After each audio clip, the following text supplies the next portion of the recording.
Canada, you know, and a job in Singapore. Then I had to decide. I went for an interview in the US, and the chairman of the appointment committee said they were going to do something crazy. What was it? They say, after interview, they never tell people the results, they go home before. And they came to me. A lady took me straight to the president of the university that I've got a job. Have I taken it? I said, I'm going to think about it. So they never do that. But because they were impressed about the interview, they wanted me to stay. So they were shocked that somebody from Ghana could talk like that about the issues I talk. So they said they wanted to employ me on the spot. So the lady made me stay one more day and took me around the whole area, Connecticut, Boston, you know, MIT, all those places, just to see the environment where I was coming to. They even showed me my accommodation,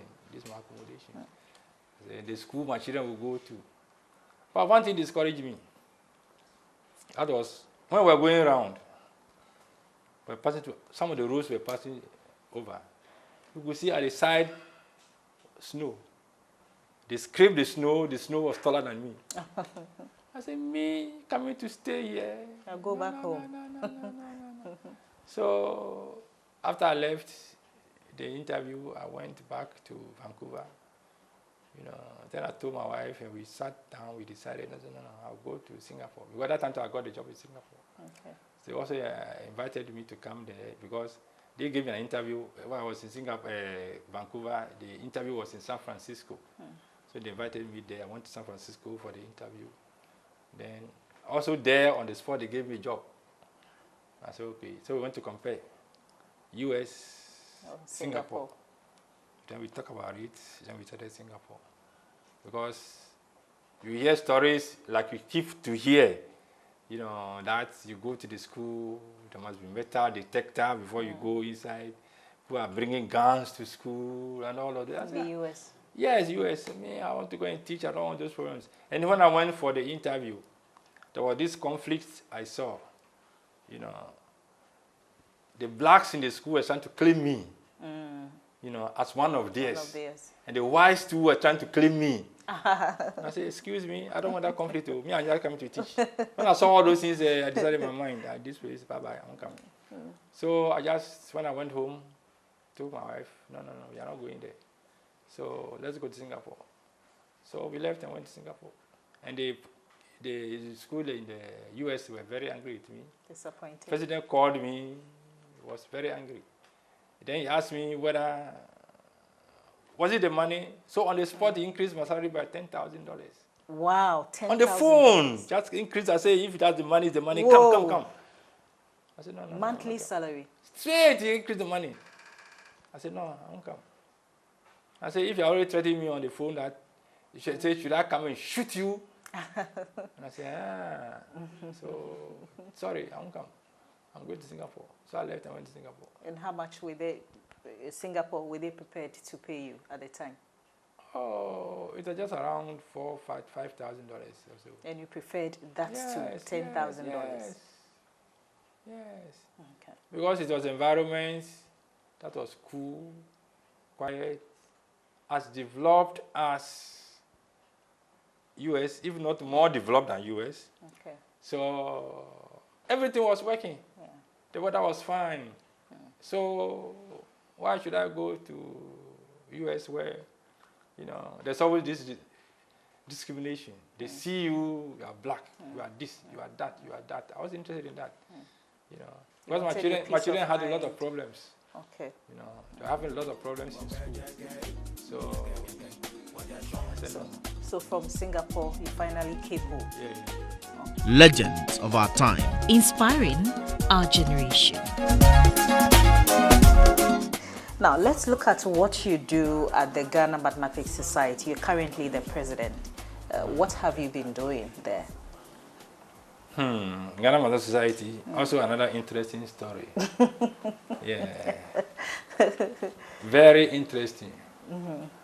When I came back, Because see, when I was away, I did so many other things. I attended so many conferences all around the world. Attending conference for professional development made me travel all over the world. I've been to so many countries, and then they presented papers, all of that. So the way I was teaching, I realized there was a lot I could, offer to people. So when I came in, I went to Ashesi University. Okay. So I was there, and I saw something.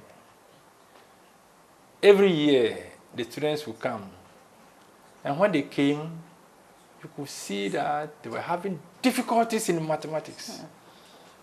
And the pattern of errors was like the same. So I realized something was happening was wrong at the basic school, because they were having wrong concepts, which was worrying for me. And for that time, you see that students were failing the exams. So when I was at Chelsea, I said no. So I introduced, a program where every student who came had to take mathematics. I realized that it was a problem of, national dimensions. Exactly. So I said, why don't we get a group together that can, in a way, find a solution to the national problem. Initially, I was a member of MAG, Mathematical Association of Ghana, before I left. When I came back, I rejoined, because I was formerly with Professor Luti, when we were doing all of these things. So when I came back, I said, let me rejoin, the society. MAG. When I went in for MAG, I realized that they were not doing things I was expecting. I don't know whether because of my experiences outside, but all their things were not satisfying to me. And anytime I wanted to correct things, it became, antagonistic. I said, no. So if we are not going to be able to work together, because what I wanted done was not being done, so why don't I form my GMS? So I formed Ghana Mathematics Society. That's when I broke away from MAG to form GMS, Ghana Mathematics Society. So from what the brief study you conducted, what really was the problem? Was it the problem in terms of the teaching or the learning of mathematics? There are many things involved. You see, what I introduced because of my experience was what I call practical mathematics. I've been telling myself, why do we do practicals in physics and chemistry? But not in mathematics. Not in mathematics. But what's the purpose of practicals? And I said, okay, let's do activity-based mathematics learning. And from that, we try to relate the mathematics to real life. Because mathematics all the time has looked like something coming out of space. Correct. But it's not from space. Mathematics, people ask me, what's mathematics? I define it as mathematics, the study of everyday life activities. So I came up with some philosophies that everything we do contains mathematics. And I maintain that up to today. And I'll be challenging people, anybody who can come up and tell me, this area of life, there's no mathematics in it. We shall have a conversation, And that I also claim that everybody can do mathematics. Everybody. Are you sure, Prof? Everybody can do mathematics. From what I've seen, everybody can do mathematics. You see, it's unfortunate some people think that me is not for me, me is not for me. No. It's because mathematics have not made relevant to you. If it's made relevant to you, you begin to understand it. If you relate to mathematics to real life, you see that your cooking contains mathematics. Call them. I don't want to be calling them. We call anything. I'll tell you contains mathematics. Anything at all. What you are doing here, there's a lot of mathematics being involved. A lot of mathematics here. You see? But the thing we don't see. We are not made to see. That's the problem. If you see, you begin to appreciate the mathematics. Because it's everywhere. The carpenter needs mathematics. The mason needs mathematics. Body, whoever, the driver, the president needs mathematics. So how do we correct that national cancer we are confronted currently? To correct it needs a lot of actions to take, a lot of courage to be able to address that situation, how to correct it. Because it's not only one person's problem. Because students are part of the problem, teachers are part of the problem, the curriculum is part of the problem, the books they are using is part of the problem, and the examination is part of the problem. The way we are examining, governmental policies, part of the problem. So there's a complete need, a need for complete, I don't know. Reorientation. No, we must revise the whole curriculum, So where do we start from? It's a policy issue. Because if I revise it, who's going to implement it? The government doesn't allow it to be implemented. That was one reason why I went for my academy. Legends of our time. Inspiring our generation. So finally, you set up Migasa Academy. What motivated you to? Migasa Mathematics Academy. Okay. I did that because from our meetings with Ghana Mathematics Society, when I set it up, many people came from all angles. All the professors from the universities were all here. And we all saw that there was a need for us to form an association to bring together what we should do. And I brought a lot of new ideas, like I said, practical mathematics, all those things. We wanted to implement that, there was a problem.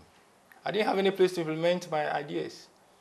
So you go to schools, they tell you cannot, because you don't have much time. They have mathematics periods, 30 minutes, one period. Maximum 2 periods. You cannot do the things you wanted to do. And I said practical mathematics. How can you do practicals when, before it starts, it's time to go? So I was forced to change my own residence into Migasa Academy. That's what happened. And which group of people are you targeting? Anybody who wants to understand mathematics, anybody. Anybody. Anybody at all, from primary to, SHS. Okay. And even beyond, I go beyond that and I train people who come from various professions. I train people, I used to train all the Bank of Ghana staff. In mathematics? Yes, all the Bank of Ghana. That's I've gone around all the banks. That's to train interesting. them.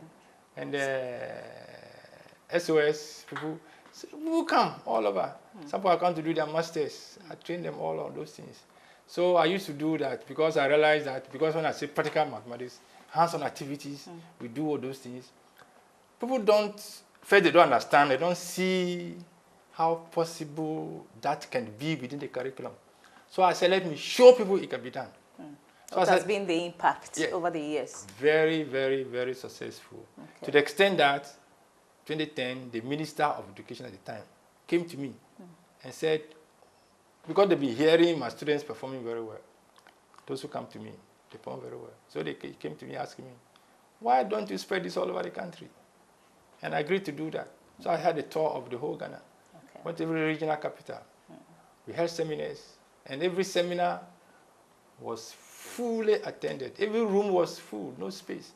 And on top, we went to all the GBC radio stations, all of them. To spread the message. You give a talk, call in. They were doing their program. As soon as I arrive, they will stop.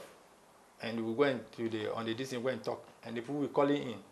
You could see the interest being generated all around. That's what made me excited about it.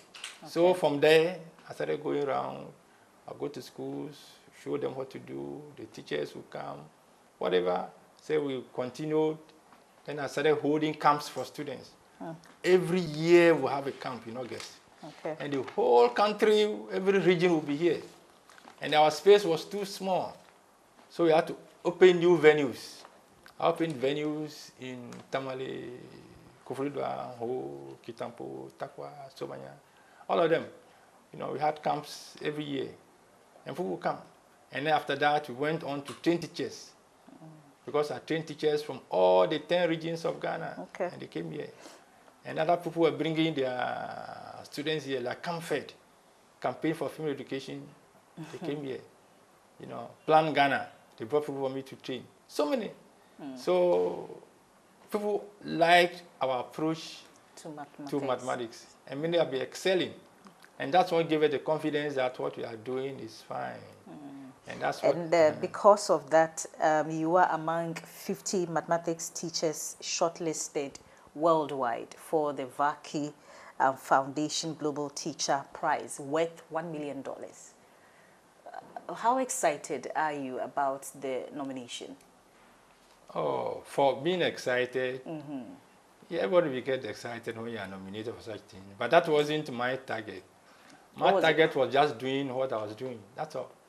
Some people saw it and through the grace of God said, oh, what you are doing is worth this. That's all. So me, I just continue doing my work. And for me, the thing is, to what extent are you impacting on students? To what extent are you changing their lives? Because I see so many who fail mathematics, they come here, they come and cry. I say, why? Mathematics is the simplest subject, easiest subject to pass. But that's what people are failing. Why should you fail mathematics? It's difficult. It's not difficult. It's difficult. It's made difficult. It's not difficult. There are two different things. Your perception makes you think it's difficult. And the perception has been created because by the way people teach you mathematics, by the way you yourself respond to mathematics.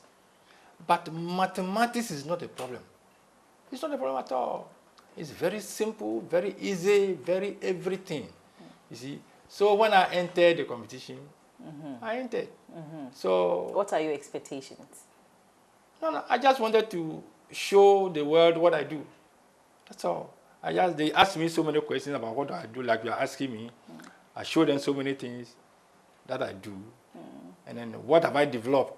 I've got a model that I developed that makes the studying of mathematics, and for that matter, any subject, very easy. And I share with my students.